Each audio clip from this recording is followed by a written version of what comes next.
Hello, this is your host, Todd Lewis, to the Praise of Folly podcast. Today, I am joined again by Keith Preston at Ruminations and Swithun Dobson. We're here to discuss the strategic and social impact of recruitment methods throughout the various periods of U.S. military history. So, broadly speaking, we're going to divide it into three categories. The first category is the amateur volunteer category, from 1607 at Jamestown to 1861 with the Civil War. And then we're going to have the conscription period, where conscription was normative from the Civil War until the Vietnam War. And then we have the professional volunteer army from the Vietnam War until the present day. And all of these have obviously strategic and military implications, but they also have cultural and social implications.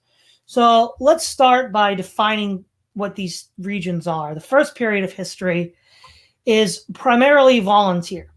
So we, in the colonial period and the revolutionary period on up through the Civil War, with some variation over that, say, 260-year period, we have three basic forms of service: the militia, the volunteers, and the regulars. The militia system in the United States is analogous to the Anglo-Saxon feud system of the Middle Ages and the assizes of arms of Henry II in 1187. Now, basically what that requires is that every adult male in the state be proficient in the use of arms under normal circumstances. And militia organization was generally based around charismatic local leadership. It was often involved in social and not just political, but also apolitical work. So the militia was sort of an extension of sort of a family organization. So they would also double as police with like sheriffs. And leadership was not really based on wealth or class, but popularity of the individual, how popular he was with the men he was working. Most service was local, township, county level.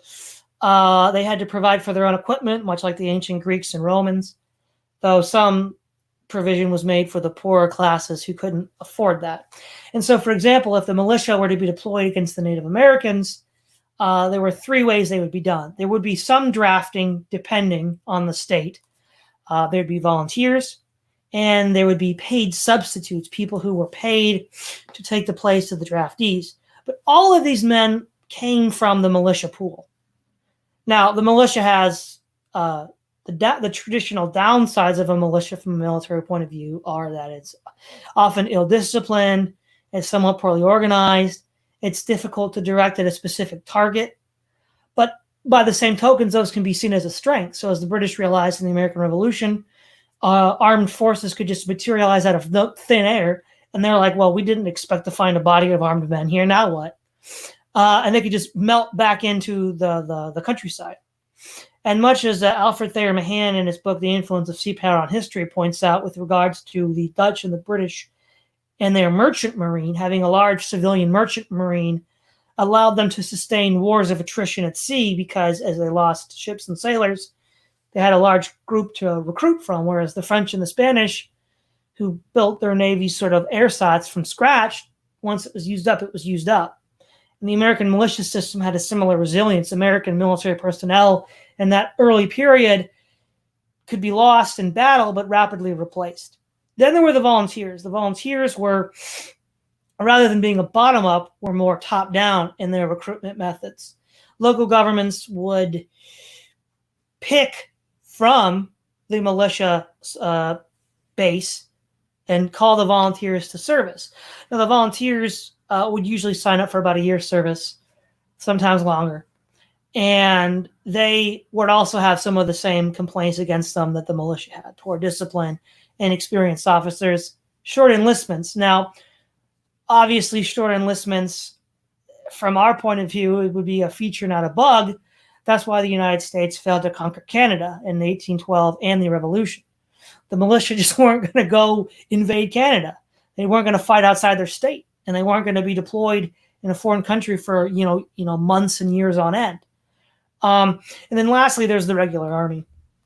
And the regular army was essentially a national government. Now, again, when the American Revolution was going on, the closest thing we had to the national government was the Articles of Confederation, which was still fairly decentralized. But these would be, again, from the militia corps. They would be recruited through drafting or cash bounties, where you pay them to join to fight. Now, the regular army has the benefit that it serves for the duration of the war, and that it has a somewhat professional air to it. So by the end of the American Revolution, and certainly by 1812, it could go toe-to-toe with the British. And so what's the cultural ramifications? What's the kind of culture that gives rise to this system? Well, the early American Republic, and before that the 13 colonies, was a society that was primarily influenced by two broad sources. A sort of Christian source, where there's a strong reliance on the Old Testament Hebrew Commonwealth. And if you read Deuteronomy 20, you see that there's a lot of conscription was essentially prohibited in the Old Testament Commonwealth. And a lot of this anti-conscription, anti-standing army element was coming from a certain reading of the Old Testament and the Bible. And also it's the Anglo-Saxon Germanic traditions that go back to pre-Christian times. But we see brought to the British Isles with Hengist and Horsa, and ultimately the Anglo-Saxon feud system. And from these two strands, we get, one, it is generally wrong to coerce people to fight in wars that they don't have any belief in.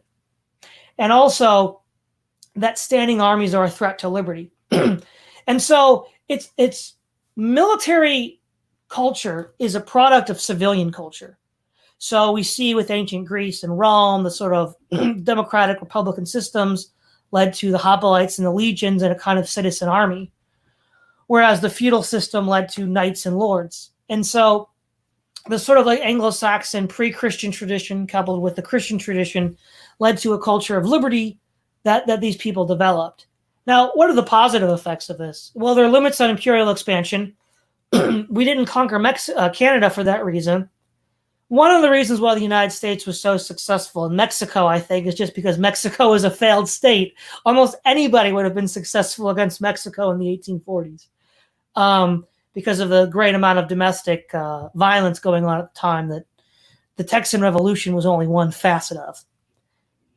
And westward expansion was largely against a relatively low population area. It wasn't like we were butting up against European powers or even transplant European powers like Canada. And so that's good. It also leads to a high valuation of human life. The individual, it's generally accepted, should not be coerced except under direst need against his will to fight in a conflict he doesn't have any investment in. And that also leads to what I call a strategy that views human life as expensive rather than materials. So that's where you have the 18th century march and maneuver strategy, which was perfected in the New World by Winfield Scott in his Mexican campaign. And it also has the positive side effect of treating the lives of foreign soldiers as valuable. Because if you prefer to outflank and outmaneuver, and to quote Sun Tzu, win without fighting, you don't kill as many of the enemies as well. So it's a way of warfare that values human life and values even the life of your opponent to some degree, which is why we have such a sort of gentlemanly conduct of war in the 18th and 19th century. And so I think that the social consequences are that for those people who want to maintain a decentralized, anarchic, libertarian, or minarchist society, this is really the only means of defense that is compatible with such a system. So I think I'll start out with you, Keith. What are some of your thoughts on how this method of recruiting personnel affects strategy and domestic policy? Well, the main advantage, I guess, from a perspective like what many of us share somewhat, is from that kind of orientation towards how do you actually organize an army, is that it's very difficult to field mass armies when you are relying upon volunteers and localized militia systems and things like that. It's when you start to have these mass armies of conscript armies that are controlled by national states. That seems like that's really when the problems start. One of the features of the French Revolution that's not widely recognized is that they were sort of the prototype for a mass national army of conscripts. That was one of the things that the French Republic implemented after the revolution was this idea of, one thing they did was they did away with the provinces, or at least they drastically reduced the sovereignty of the French provinces, some of which even had their own language. And then they tried to unify France under this kind of Jacobin republic with a unified language, unified culture, doing away with provincial distinctions. And part of that was having this, what they thought of as a civic army, this mass people's army of conscripts. And of course, that was the sort of a prototype for the kind of mass national armies you would see emerging in the 20th century during the big wars. With the model like what you're just described, the early American model, it's harder to have this kind of mass army, which is a deterrent, I think, to aggressive warfare. The ideal, at least from my perspective, when it comes to military defense, is you want to be able to deter and repel potential attacks on your own territory. You don't want invasions and persistent incursions by hostile aggressors. But you don't want to have a situation where your side is going to be the perpetual aggressor as well. And having a military force that has some of the characteristics like you described, where it's not only localized and volunteer based, but it's not super disciplined. It's not super efficiently organized. It's more like a guerrilla-ist type of organizational structure. I think something like that is a deterrent to aggressive behavior. As you said, the United States in the 1850s was able to conquer a third of Mexico only because Mexico was a failed state, and it still is. That hasn't changed much. There was no interest among the colonists, at least among the rank and file troops, in invading and occupying Canada. I mean, just like today, how many ordinary Americans today would say, well, yeah, we should really go and invade Canada? That would just be awesome. Elites always have some kind of land grab agenda they'd like to pursue, but the kind of military forces you're talking about are a deterrent to that. And it's not until we start getting into the later 19th and 20th century when we start to see these mass armies and we see all the problems that are associated with that. Conscription, I know in the American tradition, conscription has always been somewhat unpopular. I know there were mass riots against it during the U.S. Civil War in the northern states. Of course, there was the draft resistance during the Vietnam War that's well known, and there was draft resistance during the First World War as well. From what I know of the history of conscription in European culture, I think it's rooted more in feudal obligations. The idea that if you're a subject of a particular lord, you have these feudal obligations to your lord to go fight in his army or whatever when he goes and fights with other lords or other manors and things like that. I know I read many years ago that of the waves of immigrants who came to the United States in the 19th century from Europe through Ellis Island and probably before that and maybe a little after that, one reason that some of them came, certainly not the only reason, but some of them came to evade the draft. They were trying to evade the draft in whatever countries they were from. So there's this long-standing hostility to conscription in American political culture.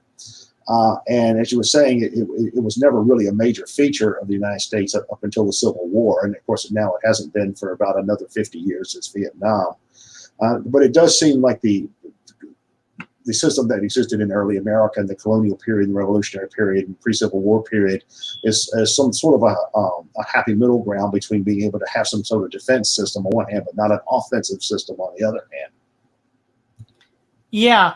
Well, before I pass it on, one other thing I want to point out is amongst a lot of the red pill community MRAs, you've got Warren Farrell and his idea of the disposable male. And his classic example is conscription. So, with the idea of shaming men into conscription with the white feather and whatnot, you don't really care about what their long-term values are, and you just throw them into the meat grinder and you see what happens. And, with this kind of earlier system, it doesn't really view men as these disposable items that you can just throw away. There is an intrinsic value there. You have to make the case. So like at Valley Forge, Washington sort of had to make the case for these people to renew their enlistments, right? He didn't have the luxury of, Ulysses Simpson Grant, who could just throw people away without any consideration. But yeah, as to the implications, both domestic and strategic, about this first era of U.S. history, Swithun, what are your thoughts?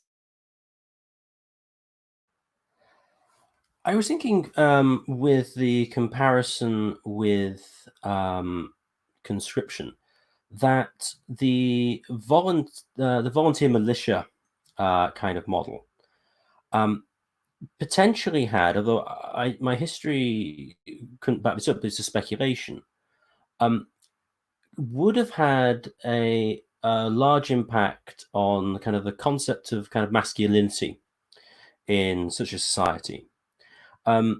It would certainly seem with conscript societies that, as Warren Farrell points out, with conscription, is that you have the disposable male, and basically all the man is basically just a tool, and an aggressive one, which a society with a conscript army like that, you would probably expect a society to grow with men who are obedient to a few of those in command, and sort of martial virtues would be kind of paramount. Now, in a militia society, you would still value some sort of martial values. However, because you would have sort of social obligations to a certain extent to defend your town, your city, or your state, and because you can't farm it out to a professionalized militarized force, you kind of have to be involved with that to some extent yourself. Yet at the same time, because they can't order you to do anything, or at least not to a large extent, you would get sort of a hybrid kind of sociological situation in which, yes, you have the elevation of certain martial virtues because you need to be in the militia, but also one of sort of, as you point out, sort of self-mastery and sort of independence, which you rightly point out, Todd, from sort of like the pre-Christian Germanic tradition. And you would have sort of a melding of those sort of martial elements and that kind of independence, which you wouldn't get in a conscript one. And then just jumping a little bit, talking about the volunteer army. With a volunteer army, lots of men can get away with not actually providing any sort of military service because they can farm it out all to the professional militarized body. So you might get, which I suppose you could say you get today, you get a sort of disjunct between male sort of psychology between the hyper-masculinized ones who are in the volunteer army, and also to some extent the police, because basically they're sort of a sub-military body these days. Whereas all the other men, or a lot of the other men, basically just farm out all the sort of aggressive and sort of police. I'm thinking policing to some extent, but also military body to somebody else, and to which you could say on the sort of median male, as it were, could argue feminizes them to some extent. I don't have any hard evidence for that, but I thought that was a potentially interesting speculation. Okay, right, Ruminations, your thoughts on this first period? Well, the first period in relation to the second two periods brings to mind a quote from Thomas Fleming, who used to be the editor of Chronicles, a magazine of American culture, in which he says, "The agrarian republic of Washington and Jefferson had been overthrown by Lincoln and replaced by an imperial republic, which was in turn replaced by the warm and fuzzy National Socialism imposed by FDR. Now, the reason that this is pertinent is because it brings to mind this dichotomy that you are outlining between these three periods. I think it says a lot just about how man is even viewed in relation to the broader society. If you look at the kind of world that this militia culture speaks to, it is one of that comes from a period of federalism and of a sort of traditional conception of civilization, in which the basic unit might be seen as the community, in which it really is this the local community, which may have a certain kind of conscription or a volunteer apparatus or what have you, which nonetheless is allows for the possibility of some kind of regional nuance, even though this is being expressed in terms of an enlightenment or a modern society. It is still in large measure corresponding to an earlier view of man as someone who has these local communal obligations. Whereas once you pass into what Fleming there calls the imperial phase, you're dealing more with a kind of citizen who's operating in relation to a nation state, in which conscription is a natural way of conducting these things. Similarly, you now, living in a global society, it's all about professional credentials and the idea of a volunteer army that really can be dealt with almost in terms of the language of commodities. So if in the initial period you have man as subject of a community or of the communal elite or what have you, then you pass into a phase in which conscription is more prominent, which is more man as citizen or a unit within the nation state. And then once you pass into the global phase or the volunteer army phase, it's more the idea of man as commodity. And I mean no moral judgment to be passed on that. There are serious benefits to being a commodity. But I do think that this earlier phase is something that, while in some ways it's more decentralist and therefore, I suppose, more implicitly libertarian, I don't think we should overlook the authoritarian implications of it, because of course local communities are just as capable of being authoritarian as any centralized government. I think that more probably what you're looking at are more organic or more local manifestations of authoritarianism that relate to things like Swithun was talking about, with like the idea of socially enforceable masculine virtue, or social shaming, or the idea of obligation to this or that local patriarch or what have you. I don't really see those societies as substantially more individualistic or really any closer to the kind of ideal that we might attribute to them. I think it was largely a different formal expression of this same need to organize people militarily. That would be the way I would view this earlier phase. It's simply addressing the need to organize things militarily in communal terms rather than in the terms of the nation state or in terms of the global professional marketplace. A final word in this round would be to say that I think that you have, with James Madison, with the War of 1812, early signs of the breakdown of this, because of course Madison, going into the War of 1812, was more of a strict Jeffersonian Republican who wanted very strictly volunteer militias and who wanted not have a standing navy and things of this nature. But once the War of 1812 actually got rolling and he realized how much of it was disastrous, it's at that point that he started becoming the Madison that the libertarians complain about, and supporting a central bank and supporting a standing army, and basically started to become Madison as the sort of architect of the American nation state, precisely because he was trying to conduct a war, which is the sort of war that the nation state, since the time of the French Revolution, has been given to conducting. So those are my introductory thoughts on this. Mm-hmm. Now, if we look at the second phase, which does begin with the Civil War. Now, obviously, at the beginning of the Civil War, there wasn't really conscription. There was the call of enlistment. 100,000 people here, 100,000 people there. And that sort of period was dominated in the North by McClellan.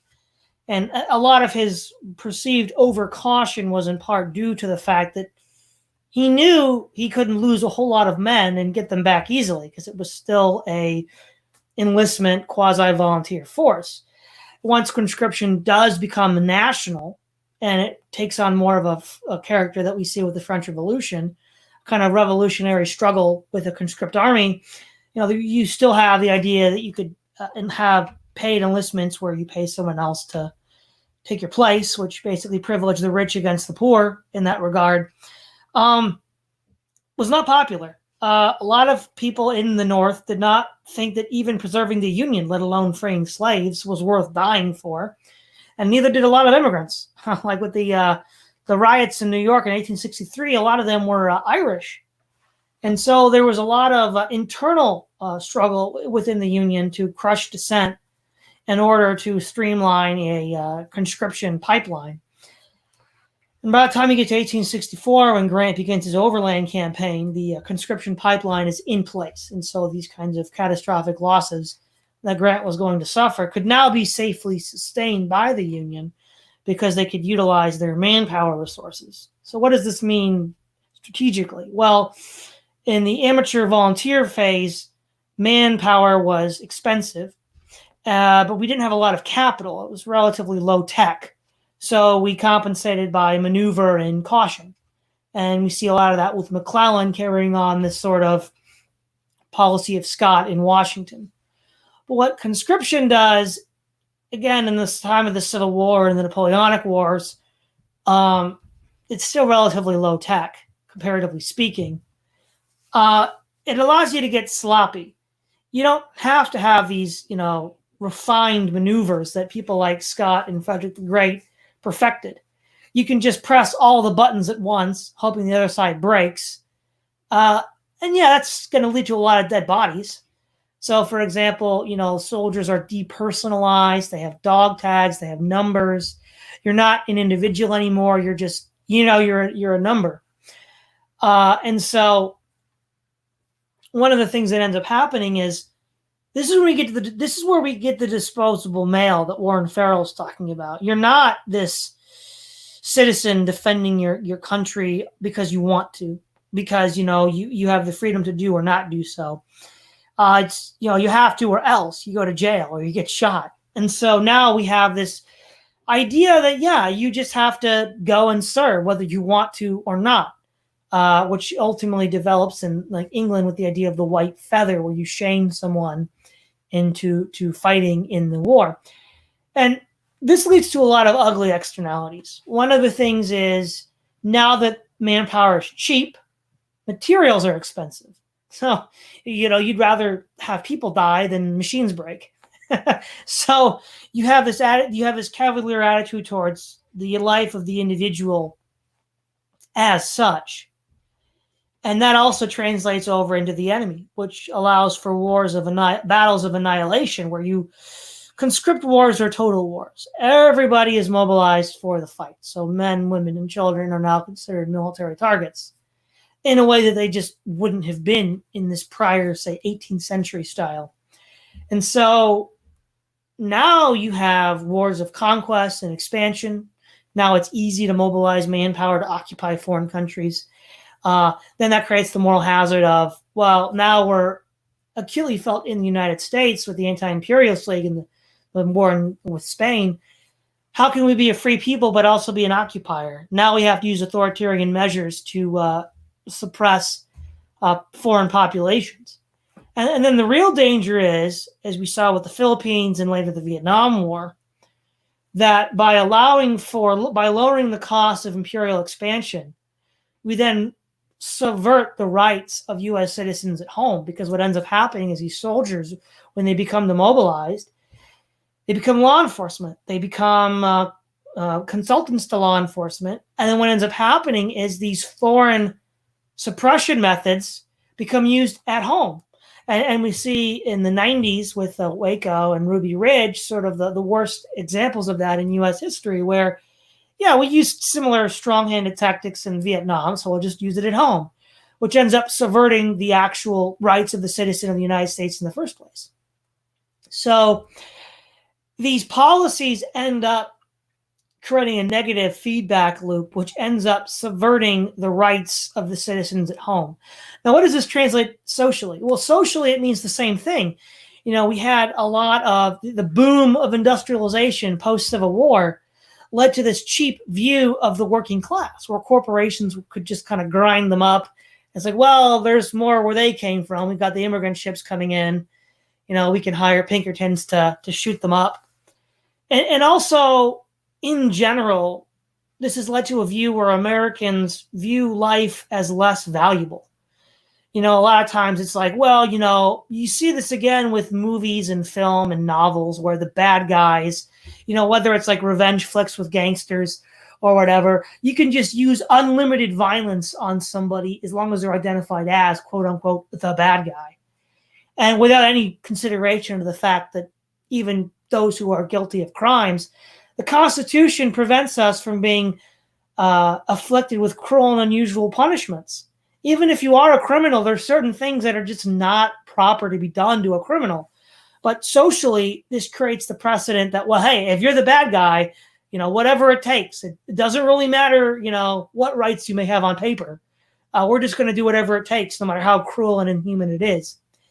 And so the very principles of a free society that conscription is invoked to protect ends up undermining it, because so many people who are drafted into the system then take on this attitude. And they're like, well, yeah, it's not so bad. I mean, I had to serve in the Union Army. I served in the Grand Army of the Republic, or I served in World War II, or I served in Vietnam. And, you know, they're used to that. So when it's used domestically to subvert the rights of the U.S. citizens, people don't seem to mind it as much. And so fundamentally, this erodes the Republic itself and creates a lot of pathological behaviors on the social level. So what are some of your thoughts on that, Keith?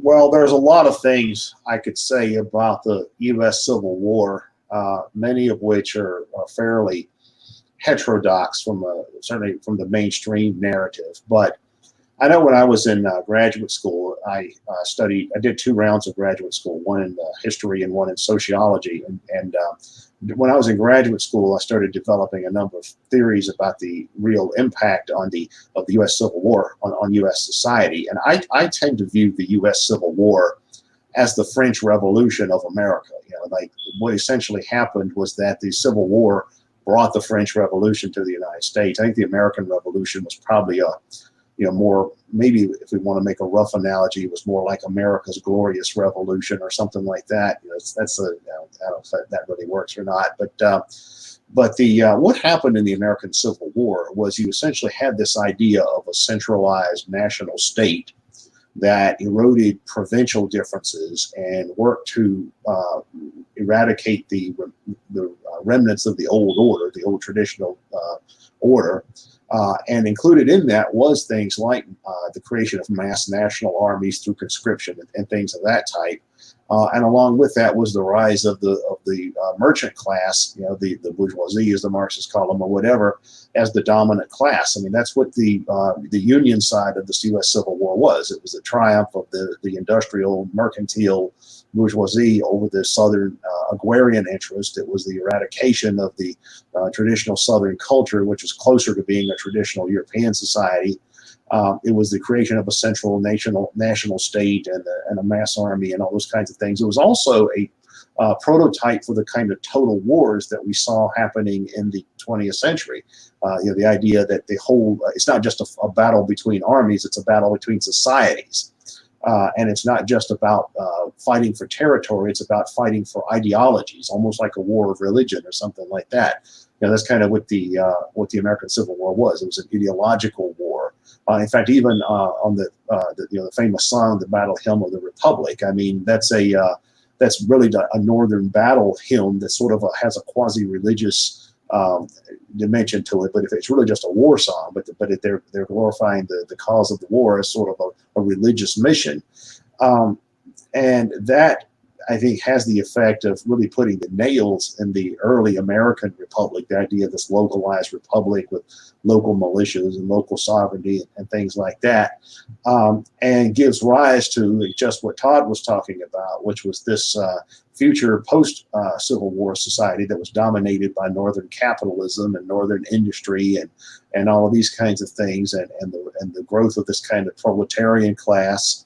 An interesting thing too is that a lot of people from the left talk about think of the American Civil War as a righteous cause because it had the effect of one of the byproducts of it was the Emancipation Proclamation, which ended chattel slavery in the United States.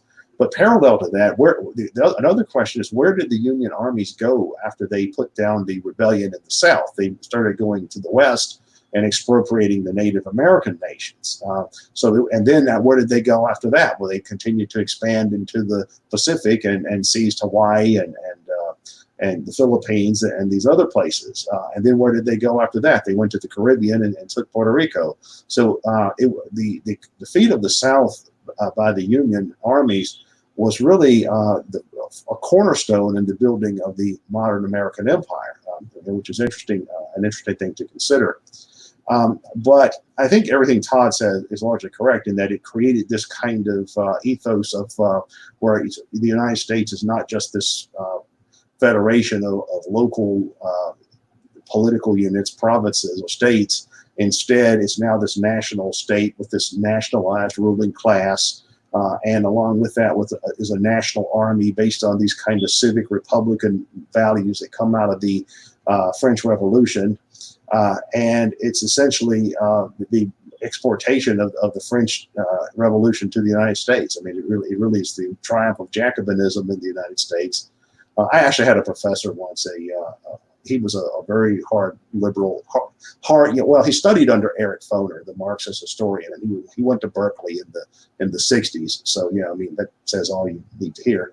But I remember presenting this thesis to him one time, and he was saying, well, that's crazy. Southern agriculture was nothing like feudalism. I said, of course it was. It was in a system based on a static social hierarchy with ascribed status and stuff like that. It wasn't a market capitalist economy in the same way that the commercial economies of the North were. The Southern elite were basically a gentry. I mean, they weren't a titled aristocracy. They were more like the next step down from that. They were more like a gentry. And also, if you look at the Southern culture, it was in many ways it was more similar to the Cavaliers than to the Puritan culture of the North, and it was also closer to, in many ways, it was closer to Southern European culture than it was to Northern European culture. So I think all of these factors enter into this, what becomes the dynamics of the American Civil War. But then after that, you see the expansion of this American republic that in turn is expanding aggressively westward and it's building its own continental empire. I mean, long before the United States becomes this world empire that we have today, it becomes this continental and hemispheric empire in North America, and then expanding into the Caribbean and Central America, and then into the Pacific as well. And all of that becomes the prototype for the modern American empire. And all of that is made possible in part by conscription, this idea of you have a mass army that's not just about defensive purposes, it's about expansionism and conquest. Just like the Napoleonic Wars. I mean, that's what came out of the French Revolution. You end up with Napoleon, you end up with these mass armies that claim they're spreading the Enlightenment throughout Europe. It's really just empire building. It's building the French Empire. And you see that happen all throughout the late 20th century into through the late 19th century, out in the post-Civil War period, on into the early 20th century, and then it culminates in America's entry into World War I. Wilson's idea, we're going to have a war to end all wars and all these kinds of things. And all of that was an outgrowth of the Civil War. It was sort of a direct line that comes out of the Civil War. And it's also made possible once again by conscription. That's what World War I was. You had large-scale conscription. You had hundreds of thousands of people or millions in uniform. You did have draft resistance in World War I, and you had people going to jail for organizing draft resistance. And that's that leads into what happened in the 20th century with these mass warfare. So, Swithun, phase 2. What are your thoughts and comments on it? I was thinking, following Keith sort of ended in the start of the entry to the First World War, was how it is likely that conscription and the mass sort of military expansionism which it facilitated was likely a reason in the eventual creation of the Federal Reserve and the general decline in sort of banksterism as you have in the obviously in the 20th century. Even though life is cheap, and I think that's accurate with respect to conscription, war is astonishingly expensive. It is the most expensive thing any state can engage in. And so, given the fact that you want to be able to fund this expansionism relatively cheaply, as the state, you have two options. You can tax it, or you can print it. Taxation is obvious and people get upset by it, but you can't see inflation very easily, so you do that instead. How do you do this at the best? Well, you have a centralized bank. And so conscription, you could say, to some extent, would then the progenitor of sort of like the constant inflationary environment that you've had at least since the Second World War. That's probably accurate. Insofar as it provided the incentive to create such a banking system to more cheaply fund government debts and would otherwise been able to have been done. That's why, for example, historically, like John Law got in with the French government because under Louis XIV, he spent so much money fighting and didn't pay people back that he had a proto-Keynesian to try and get the money for the... it was Orleans, I think, was the regent, if I get my French history correct. So that's one aspect I always think was potentially interesting.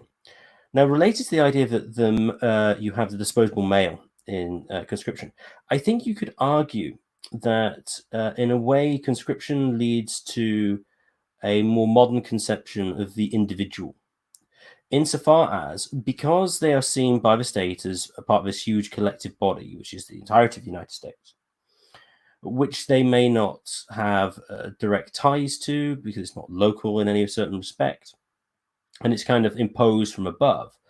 But it is possible, and I think likely, that this helps create a reaction to the idea of disposable male. And so you have like a pendulum swing. You go from like you could say, although Ruminations would disagree, and depending on the details, I could disagree as well with what I'm going to say, but you could say you have a situation where you're kind of an individual, we have some sort of social obligations in the militia period. Then it's purely collective obligations in the conscript period. But then you have a reaction against that. And then you have the sense of the you as a unique individual in a very much sort of post-Second World War sense. He swings all the other way. And then this leads into sort of like, you could argue, in a sense, the individualism of sort of the social revolution in sort of like the late 60s and the anti-draft things in the 70s, which then lead on to sort of the third stage, which we've yet to get to. So I think that is a potential social thing. Again, it's speculation on my part. Be difficult to prove causation, but I think the incentives are there for that to be plausible. Okay, right, ruminations. Thoughts on phase 2? Well, I agree with Keith that when people talk about the founding of the American Republic, it would make a lot more sense if they were speaking in reference to the Gettysburg Address, because to an extent, for an item of propaganda, it has a sort of fairly coherent reworking of the understanding of America as a nation.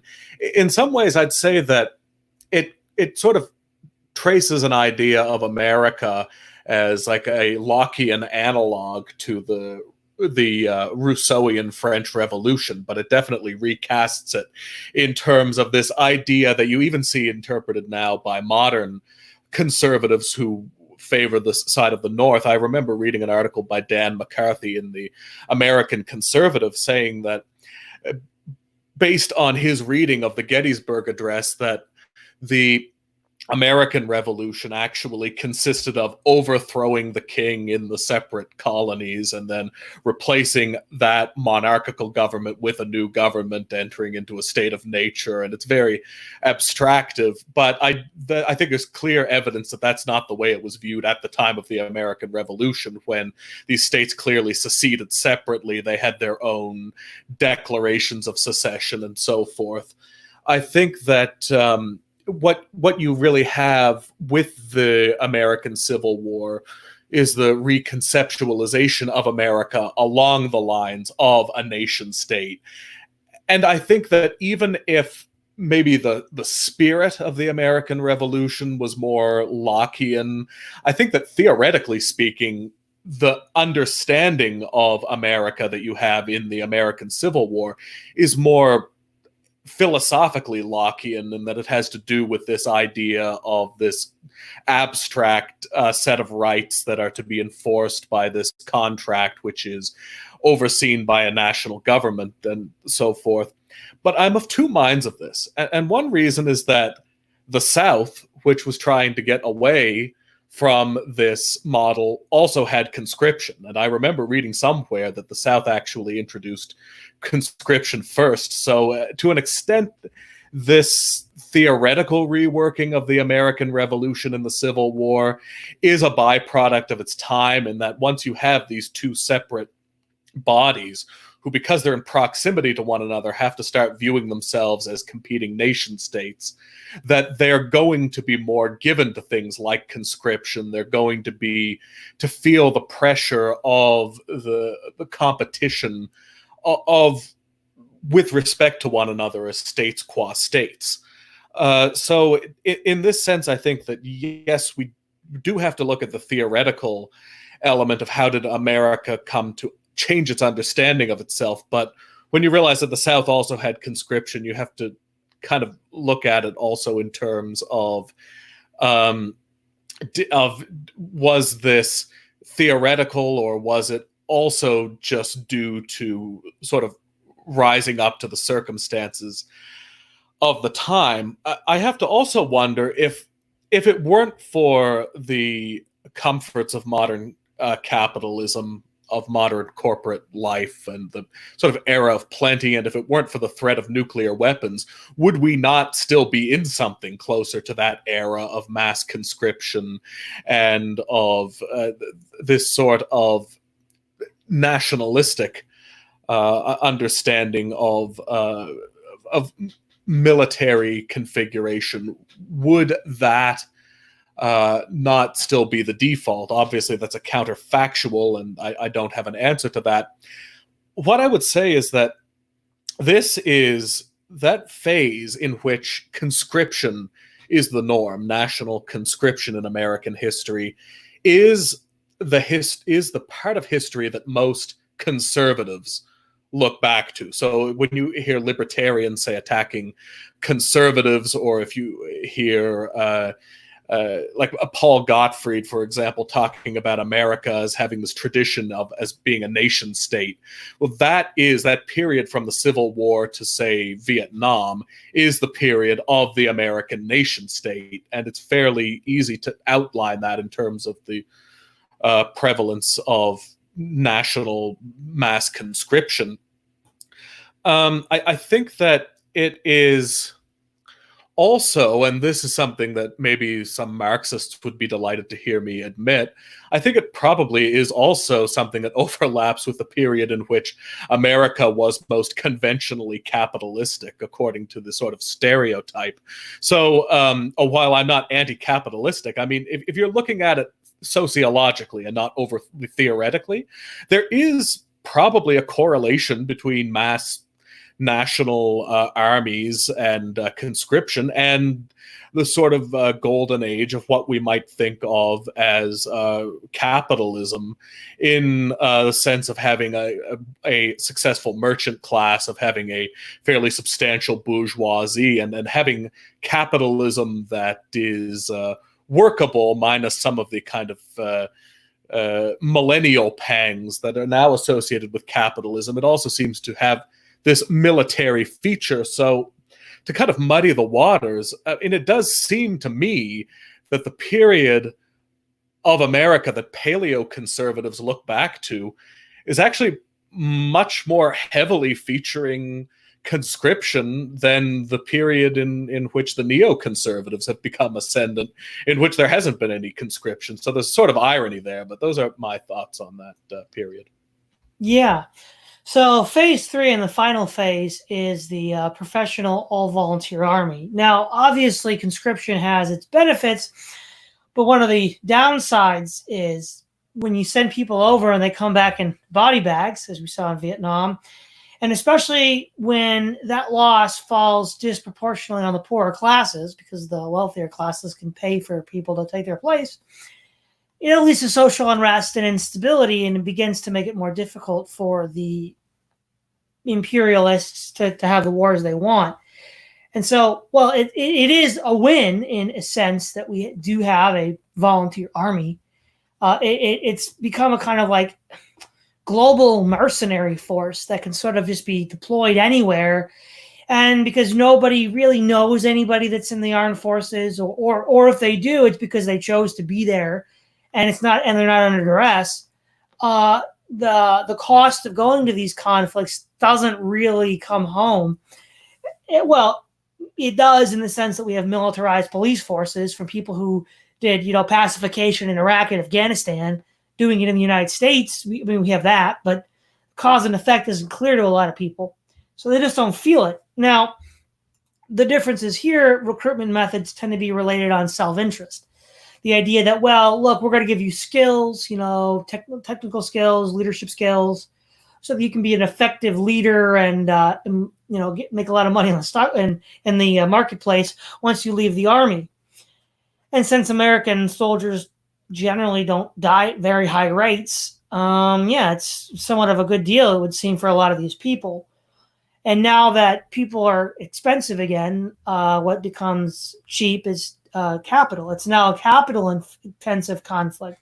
Machines, well, expensive to create, are cheap in the sense that there's no PR downside when machines get lost. Whereas if people get killed, there's a lot of PR downside. So if you replace people with machines or private contractors, who nobody cares about, then it's a lot easier to have these imperial conflicts.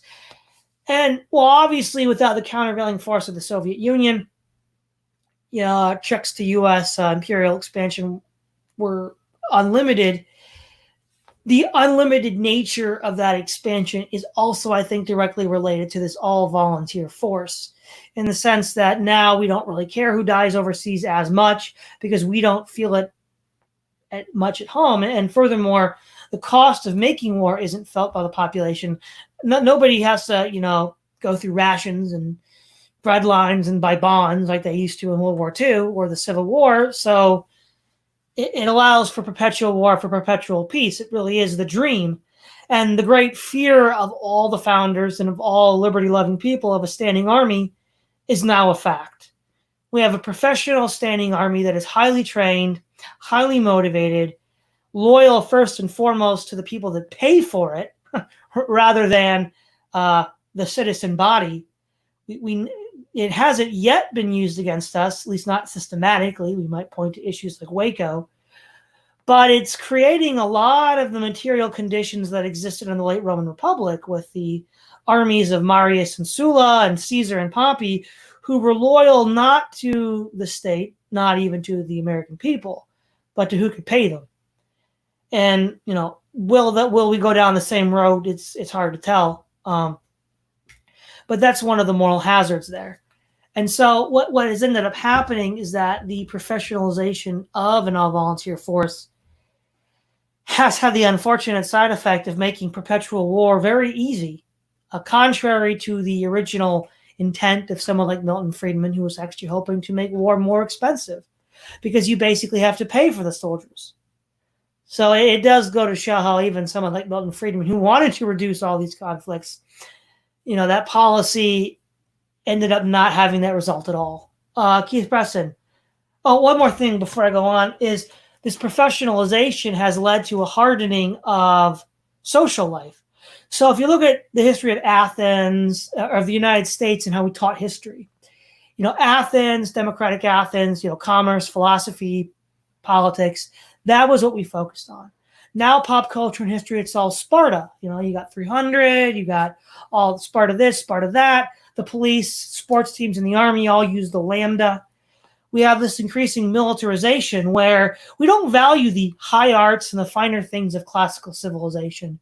We sort of value the more crude and vulgar elements of Sparta rather than Athens, which is also would seem to be that when the police and local law enforcement act in an overkill fashion, people are more okay with it, because we have this more fetishizing of the military, because we want, you know, more and more people want to be the big man with the stick beating up on people. So rather than saying, oh, isn't that terrible what happened in Waco? They're like, man, I want to be the ATF. I want to be the FBI.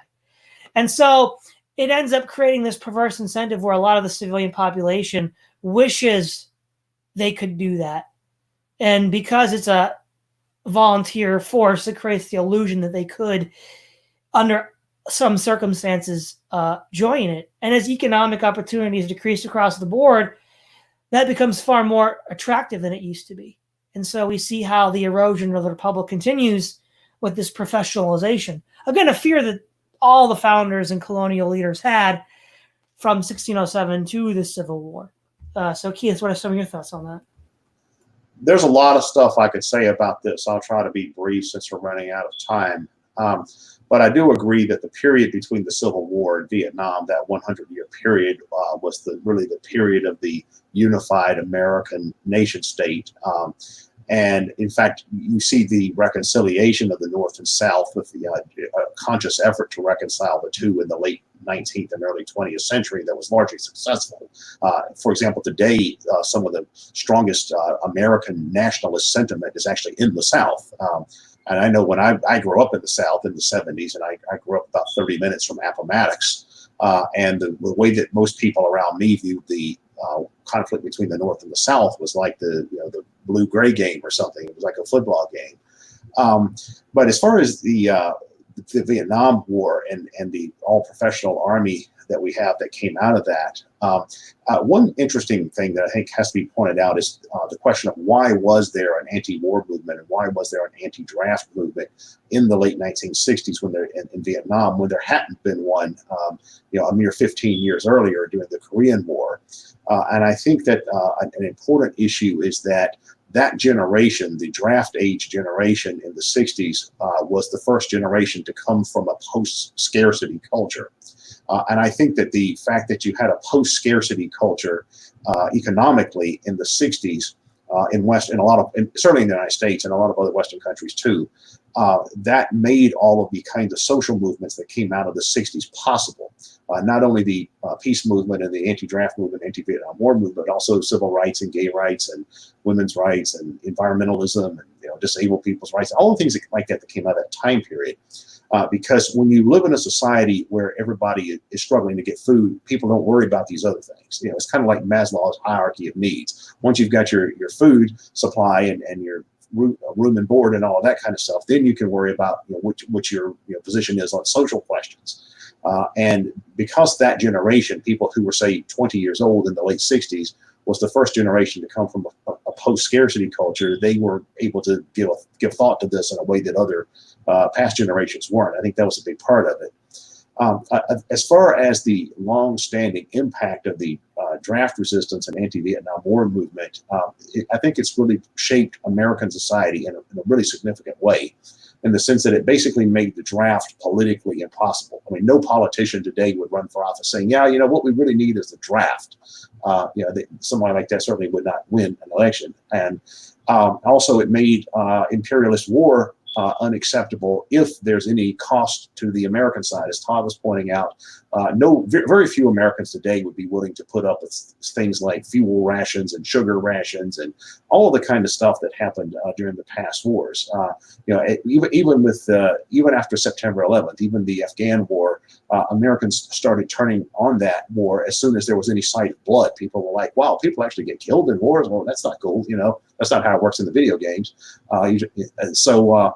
That's, I think, part of the long-standing impact of the Vietnam War, which I actually think is a very good thing. I think that many of the criticisms or issues Todd raised concerning the professional army are legitimate, in the sense that, well, you just have this mercenary class that's essentially employees of the state or the interest to control the state. And most people don't really feel impacted by foreign policy issues, and for that reason, nobody cares about war. I think that's a serious problem. For instance, in U.S. elections, I think the anti-war vote probably doesn't even exist. I think there's probably very few people for whom who vote on the. I'm not big on electoral politics, but I think there's probably very few people who vote on the basis of anti-war first. That seems to be a very small constituency. On the other hand, and I think it's also true that you do have this kind of economic draft that Todd was pointing out, where it's basically the lower classes that end up being in the military for economic reasons.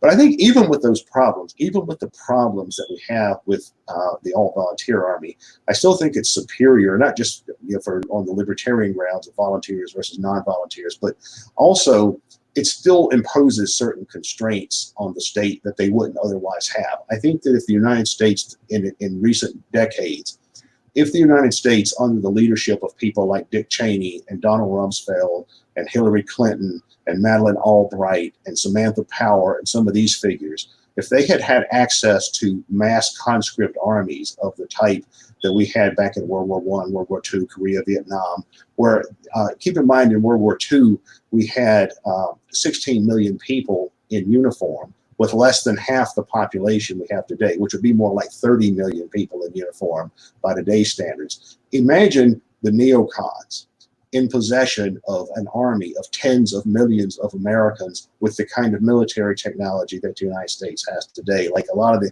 critics of the American empire will talk about, well, the United States has these 700, 800 military bases spread out throughout the world. Well, if they still had access to that kind of an army, they'd have 10,000 military bases spread out the world and millions of people occupying countries all over the place. I mean, it really would be like the Roman Empire.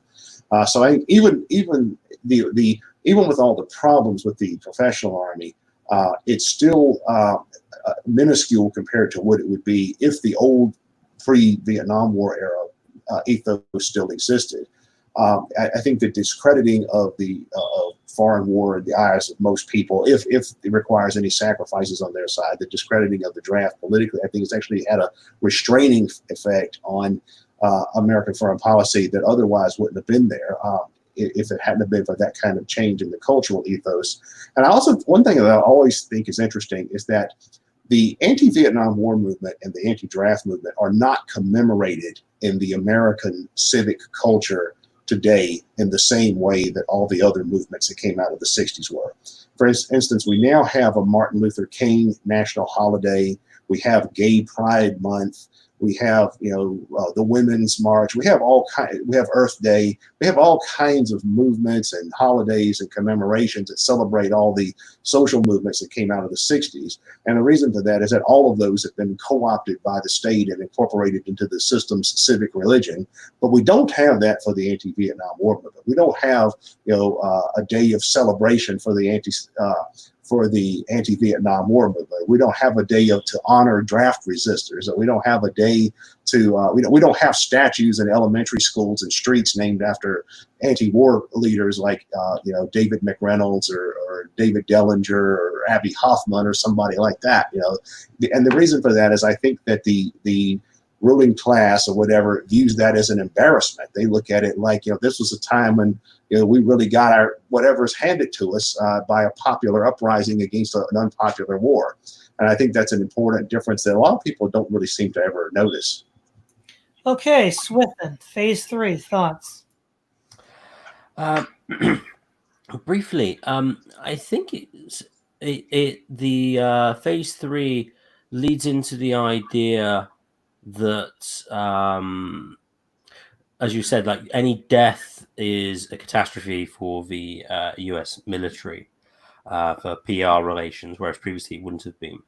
I think it plays into the sort of keep death out of sight and out of mind culture, which has taken place. I mean, significantly, I don't know, probably the 80s, 90s onwards.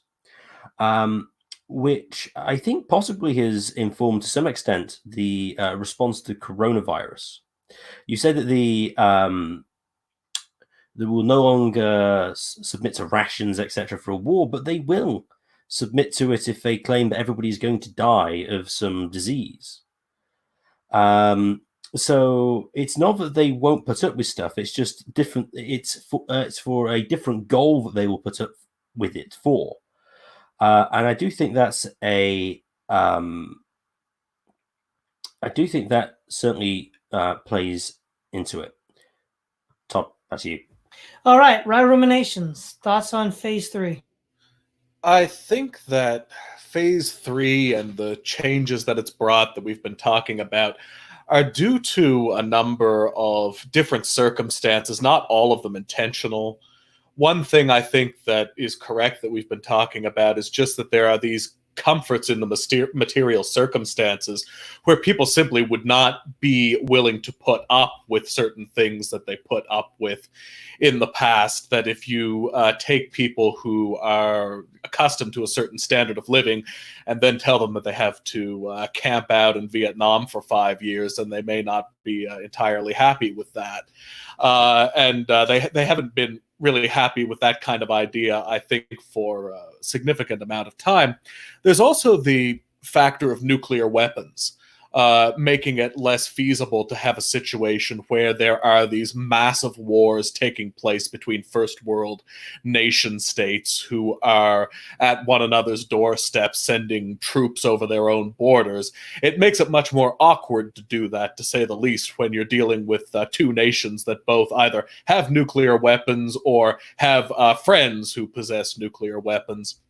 I also think that there's an element of, because the global economy is so entangled, that there's a concern about disrupting supply lines and various tertiary economic structures and or secondary economic structures and things of that nature.